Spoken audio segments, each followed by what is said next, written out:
خبردار اگر تم نے کسی کے سامنے اپنی جہالت ظاہر کی، چپ چاپ یہیں کھڑی رہو۔ زرکون خان کے سختی سے کہنے پر زرمالہ نے نم آنکھوں کے ساتھ سر ہلایا۔ اس کا بزنس ٹائکون شوہر زرکون خان ایک گاؤں کی لڑکی کو اپنی بیوی ماننے سے انکاری تھا اور چپ چاپ وہ اس کی باتیں سن رہی تھی۔ اس میٹنگ میں بھی وہ آغا جان کے مجبور کرنے پر اسے لایا تھا۔ جب زرکون خان کو پریشان بیٹھا دیکھ کر وہ یہیں چلی آئی تھی۔ اس کے پاس جو کلائنٹ تھے وہ چائنیز بولتے تھے، جبکہ ٹرانسلیٹر ابھی تک یہاں نہیں آیا تھا۔ اسے دیکھ کر زرکون خان اسے جانے کو بولا ہی تھا کہ وہ خاموشی سے پر اعتماد ہوتی اس کا بازو تھام کر ان کلائنٹس کے پاس آ کر فر چائنیز بولنے لگی۔ زرکون خان کو ایک جھٹکا لگا تھا کہ کیسے وہ آغا جان میں یہ شادی نہیں کر سکتا۔ تو اس کا مطلب ہے کہ نہیں کر سکتا۔ میں اتنا بڑا بزنس ٹائکون جو بیرون ملک نہ جانے کتنے سالوں سے پڑھائی کرتا رہا، بزنس کی تعلیم حاصل کرنے کے بعد یہاں آ کر اتنا بڑا بزنس کھڑا کرنے والا زرکون خان ایک ان پڑھ جاہل اور گاؤں کی لڑکی سے شادی کر لے گا؟ ہرگز نہیں۔ آغا جان کے سامنے کھڑا وہ اس شادی سے انکار کر رہا تھا۔ وہ آغا جان جن کے سامنے کسی کی ایک نہ چلتی تھی، نہ ہی آج تک کسی کی ہمت ہوئی تھی کہ وہ آغا جان کی بات ٹال سکیں، مگر یہ ان کا سب سے چہیتا پوتا تھا جو آغا جان کی بات کاٹ بھی سکتا تھا اور ان کی بات پر اعتراض بھی اٹھا سکتا تھا۔ آغا جان اپنی لاٹھی کے سہارے اٹھتے ہوئے غضب بھری نظروں سے دیکھتے ہوئے بولے، زرکون، میرے خیال سے میرے لاڈ پیار نے تمہیں بہت بگاڑ دیا ہے۔ تم شاید یہ بھی بھول گئے ہو کہ ہمارے خاندان میں میری تہذیب میں لوگ سر جھکا کر کھڑے رہتے ہیں۔ کسی کی آج تک یہ ہمت نہیں ہوئی کہ وہ میری کسی بات میں نقص نکالے، اور تم ہو کہ میری ہر بات میں اعتراض کیے چلے جا رہے ہو۔ حالانکہ تم جانتے ہو کہ میں تمہارے لیے غلط فیصلہ ہرگز نہیں کروں گا۔ میں نے جو فیصلہ کیا ہے سوچ سمجھ کر کیا ہے، اور میں اس وقت تم سے پوچھ نہیں رہا بلکہ تمہیں بتا رہا ہوں، اس لیے کل تمہارا نکاح ہے اور تم میرے ساتھ گاؤں چل رہے ہو۔ آغا جان نے حتمی بات کی تھی جس کے باعث زرکون کے چہرے پر غصے اور ناگواری کے تاثرات پھیل گئے تھے۔ اس کا دل جیسے جل کر راکھ ہو چکا تھا۔ آغا جان، میں کسی جاہل لڑکی سے ہرگز شادی نہیں کروں گا۔ بھلا جس گاؤں میں وہ رہتی ہے اس گاؤں میں تو پڑھائی کا نام و نشان تک نہیں ہے۔ میں کیسے ایک ان پڑھ لڑکی کو بھی بیاہ کر اپنے گھر لے آؤں؟ آپ جانتے ہیں کہ میرے کتنے اونچے اونچے تعلقات ہیں۔ وہ مجھے کہیں بھی منہ دکھانے کے قابل نہیں چھوڑے گی۔ جب یہاں پر لوگ اس سے انگلش میں بات کریں گے تو کیا وہ ان کی بات کا جواب دے سکے گی؟ ذرا سوچیے آغا جان، وہ اسے سمجھاتے ہوئے بولا، مگر آغا جان کے چہرے پر ناگواری کے تاثرات دیکھتے ہوئے اس نے اپنے لہجے میں نرمی اختیار کی تھی۔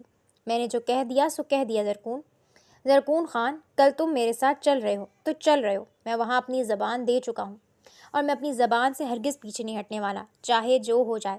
میرے بھائی کی بیٹی زرمالہ تمہاری بیوی ہی بنے گی۔ یہ کہتے ہوئے آغا جان ڈرائنگ روم سے نکل گئے تھے۔ زرکون خان نے بے بسی سے اپنی ماں کی جانب دیکھا تھا۔ ماما جان، آپ کیوں نہیں سمجھاتی آغا جان کو؟ آپ کی بات تو وہ سمجھتے ہیں۔ آپ تو ان کی بیٹی کی طرح ہیں نا، وہ آپ کو بہو کم بیٹی زیادہ مانتے ہیں۔ انہیں سمجھائیں کہ وہ لڑکی میرے معیار کے مطابق نہیں ہے۔ وہ مدد طلب نظروں سے دیکھتے ہوئے زرمینہ بیگم سے بولا تھا، بچے میں کیا بولوں، وہ ہمارے بڑے ہیں، ہمارا اچھا برا بہتر جانتے ہیں، اور میں زرمالہ سے پہلے ہی مل چکی ہوں۔ وہ بہت اچھی بچی ہے، تمہارے لیے اس سے زیادہ اچھی بچی اور کوئی نہیں ہو سکتی۔ زرمینہ بیگم نے بھی وہی بات کہی تھی۔ اب اس کی دال کہیں بھی گلنے والی نہیں تھی۔ وہ پیر پٹکتا ہوا وہاں سے باہر نکل گیا۔ زرمینہ بیگم اور زاہد خان ایک دوسرے کو دیکھ کر رہ گئے تھے۔ بابا جان کی بات اٹل ہوتی ہے اور زرکون بھی انہی کا پوتا ہے، بالکل اپنے دادا جان پر گیا ہے، کہیں ایسا نہ ہو کہ پھر وہ ضد میں آ کر کوئی غلط قدم اٹھا لے۔ زاہد خان نے زرمینہ سے کہا تھا، جبکہ زرمینہ نے ان کے ہاتھ پر نرمی سے ہاتھ رکھتے ہوئے مسکراتے ہوئے کہا، آپ کو فکر کرنے کی کوئی ضرورت نہیں ہے، وہ اپنے دادا جان سے بہت محبت کرتا ہے۔ تم دیکھنا وہ آغا جان کو کبھی بھی ناراض نہیں کرے گا، وہ اس لڑکی سے ضرور شادی کرے گا، اتنا تم اپنے بیٹے کو جانتی ہی ہوں۔ زرمینہ بیگم نے پر اعتماد لہجے میں کہا تو زاہد خان کو کچھ تسلی ہوئی تھی۔ صبح سے دوپہر، دوپہر سے شام اور شام سے رات ہو چکی تھی۔ زرکون ابھی تک گھر واپس نہیں آیا تھا۔ وہ اپنے آفس میں سے سیدھا ساحل سمندر تک آ گیا تھا۔ اس کا دل جب بھی اداس ہوتا یا پھر وہ کسی سے غصہ ہوتا تو وہ یہیں ساحل سمندر پر آ جاتا تھا۔ کراچی جیسے اس بڑے شہر میں اسے اکثر اپنا آپ بہت چھوٹا محسوس ہوتا تھا۔ کبھی کبھی اس کا دل اس قدر اداس ہو جاتا تھا کہ وہ کسی سے بھی بات نہیں کر سکتا اور وہ خاموشی سے ساحل سمندر پر آ جاتا، کافی دیر یہیں گزارتا۔ اس کا دل بہتر ہو جاتا اور پھر وہ گھر کی طرف واپس ہو جاتا۔ نہ جانے کیا بات تھی کہ اس نے آج تک کوئی دوست نہیں بنایا تھا۔ ہاں البتہ کینیڈا میں رہتے ہوئے اس کی دوستی ایک پاکستانی لڑکے سے ہوئی تھی، مگر بات یہ تھی کہ وہ تو واپس آ چکا تھا، لیکن اس کا دوست ابھی تک واپس نہیں آیا تھا، نہ ہی موبائل پر اس سے رابطہ ہو پا رہا تھا۔ اس وجہ سے اس وقت اس کا سب سے قریبی دوست یہ ساحل سمندر ہی تھا۔ اس وقت بھی وہ یہیں پر بیٹھا تھا۔ زرمینہ بیگم، زاہد خان اس کے لیے بہت پریشان ہو رہے تھے، مگر وہ جانتے تھے کہ جب چاہے گا وہ واپس آ جائے گا، اس لیے انہوں نے اسے کال کرنے کی ضرورت محسوس نہیں کی تھی۔ ساری رات وہ یہیں ساحل سمندر پر رہا تھا۔ جب اسے نیند آئی تھی تو گاڑی میں آ کر بیٹھ گیا تھا۔ صبح جب اٹھا تو سورج کافی چڑھ آیا تھا۔ اس نے اپنی کلائی پر بندھی گھڑی پر ٹائم دیکھا تو 7:30 کا وقت بتا رہی تھی۔ اس کی نظر ڈیش بورڈ پر پڑے موبائل پر پڑی۔ اس نے اٹھا کر دیکھا تو کئی مس کالز آئی ہوئی تھیں، زاہد خان کی طرف سے اور زرمینہ بیگم کی طرف سے۔ او شٹ یار، میں کیسے بھول سکتا ہوں کہ مجھے آغا جان کے ساتھ گاؤں جانا تھا۔ وہ جلدی سے گاڑی ڈرائیو کرتا ہوا واپس اپنی حویلی آ پہنچا تھا، جہاں زرمینہ بیگم، زاہد خان اور آغا جان اس کے انتظار میں کھڑے تھے۔ آغا جان کے چہرے پر غصہ دکھائی دے رہا تھا۔ کہاں تھے برخوردار؟ تم ساری رات، جانتے بھی ہو کہ مجھے کتنی فکر ہو رہی تھی تمہاری۔ اب آ گئے ہو تو چلو، وہاں نکاح کی تمام تیاریاں مکمل ہو چکی ہیں۔ واپسی پر ہمیں دلہن کو بھی ساتھ لانا ہے، بہت سارے انتظامات دیکھنے ہیں، آغا جان کہتے ہوئے گاڑی کی طرف بڑھ گئے تھے، جبکہ زرمینہ بیگم نے اسے جلدی سے تیار ہونے کے لیے کہا تھا۔ اس کی شیروانی اس کے واش روم میں ہینگر پر لٹکی ہوئی تھی۔ وہ جلدی سے تیار ہوتا باہر نکل آیا تھا۔ کالے رنگ کی اس شیروانی میں وہ بالکل شہزادہ لگ رہا تھا، مگر اس کے منہ پر اس وقت 12 بج رہے تھے۔ آغا جان کی کسی بھی خواہش کے سامنے وہ اپنے آپ کو ہمیشہ کمزور محسوس کرتا تھا، اور اس وقت تو آغا جان کی انا کی بات تھی اور ان کی زبان کی بات تھی۔ وہ آغا جان کو کسی کے سامنے شرمندہ نہیں ہونے دینا چاہتا تھا۔ وہ سب لوگ شادی کے لیے اس لیے تیار ہو کر گئے تھے کیونکہ گاؤں کافی دور تھا اور وہاں پہنچتے پہنچتے انہیں شام ہو جانی تھی، اور شام کے وقت پھر سے انہیں نکاح کروا کر گھر کی طرف واپسی اختیار کرنی تھی۔ سب لوگ ایک ہی گاڑی میں بیٹھے آغا جان کے گاؤں کی طرف روانہ ہو چکے تھے۔ ان کے پیچھے 3 اور گاڑیاں تھیں جن میں دلہن کے لیے زیورات، کپڑے اور مٹھائیاں وغیرہ تھیں۔ یہ بہت اونچے خاندان کے لوگ تھے اور اپنے ہم پلہ لوگوں میں رشتہ کر رہے تھے، اور رسم و روایات کے مطابق انہیں سب کچھ لے جانا تھا۔ زرمینہ بیگم اور زاہد خان تو اس کی شادی کے لیے بہت خوش تھے۔ آغا جان بھی آخرکار اپنی 20 سال پہلے کی دی ہوئی زبان پر اس لڑکی کو اپنے گھر بہو بنا کر لے کر آ رہے تھے۔ ان کی خوشی کا اندازہ کوئی نہیں لگا سکتا تھا، مگر اس سب میں کوئی اگر بیزار تھا تو وہ زرکون خان تھا، جس کے پلے گاؤں کی ایک ان پڑھ لڑکی کو باندھا جا رہا تھا، جسے اس نے کبھی دیکھا تک نہیں تھا، کبھی بات تک نہیں کی تھی۔ ایسی لڑکی سے آخر وہ شادی کیسے کر سکتا تھا؟ اوپر سے اس کے دماغ میں جو گاؤں کا تصور تھا اس نے مزید دل برداشتہ کر دیا تھا۔ اس کے دماغ میں وہ ابلے تھاپتی ہوئی، کچے گھر کو لیپتی ہوئی ایک جاہل قسم کی لڑکی ہوگی، جس کے بارے میں سوچ کر بھی زرکون خان کو الٹی کا احساس ہو رہا تھا۔ اسے تو یہ سوچ سوچ کر فکر ہو رہی تھی کہ وہ اپنے بزنس کے لوگوں سے کیسے اپنی بیوی کو متعارف کروائے گا۔ ظاہر سی بات تھی، اب یہاں سے نکاح کر کے آغا جان تو اس لڑکی کو لے جائیں گے، مگر وہاں پر ولیمہ تو بہت بڑے دھوم دھام سے کریں گے، اور اگر یہ ولیمہ دھوم دھام سے ہوا تو وہ جانتا تھا کہ اس کے سارے بزنس پارٹنرز اور تمام اس کے جاننے والوں کو یہ علم ہو جائے گا کہ اس کی شادی ایک جاہل اور گوار لڑکی سے ہوئی ہے۔ یہی سوچ اسے سارا راستہ تنگ کرتی رہی تھی، لیکن وہ کیا کرتا، مجبور تھا۔ آغا جان کے سامنے وہ انکار بھی نہیں کر سکتا تھا۔ جس قدر اس نے انکار کیا تھا اس کے لیے وہی کافی تھا۔ اب آغا جان کی ناراضگی وہ ہرگز برداشت نہیں کر سکتا تھا۔ مجبوراً اسے ان کے کہے کے لیے راضی ہونا پڑا تھا۔ دوپہر کے 4 بجے وہاں پر جا پہنچے تھے۔ کھانا وغیرہ کھا لینے کے بعد ان لوگوں کو آرام کرنے کے لیے چھوڑا گیا تھا، اور وہ خاموشی سے اس کمرے کی طرف چل دیا تھا جس کمرے میں اسے اشارہ کیا گیا تھا، مگر سامنے سے آتی ہوئی ایک لڑکی پر اس کی نظر پڑی۔ اس کے گھنے لمبے بال اس کی کمر کو چھو رہے تھے، مگر اس نے خصوصی دیہاتی لڑکیوں جیسا دوپٹہ اپنے سر پر لپیٹ رکھا تھا۔ میلے سے آہل کپڑے اور ہاتھ میں ڈسٹنگ والا کپڑا تھا۔ وہ ڈسٹنگ کر رہی تھی۔ اس کے حلیے سے لگ رہا تھا کہ وہ یہاں کی کوئی نوکرانی ہی ہوگی۔ جب اسے دیکھتے ہی سائڈ ہو گئی تھی، مگر پیچھے سے آتی ہوئی ایک اور لڑکی نے اسے چھیڑنے کی کوشش کی تھی۔ اس کی بات پر وہ حیران ہو کر وہیں رکا تھا۔ کیا مطلب؟ آپ لوگ کیا کہہ رہی تھیں؟ تبھی پیچھے سے آتی ہوئی لڑکی نے مسکراتے ہوئے کہا، ارے آپ ہی تو ہمارے بہنوئی جی ہیں نا، اسی زرمالہ سے ہی تو آپ کی شادی ہونے والی ہے۔ واہ زرمالہ، کیسی قسمت پائی ہے تم نے، اتنا حسین اور خوبصورت لڑکا تمہیں ملا ہے۔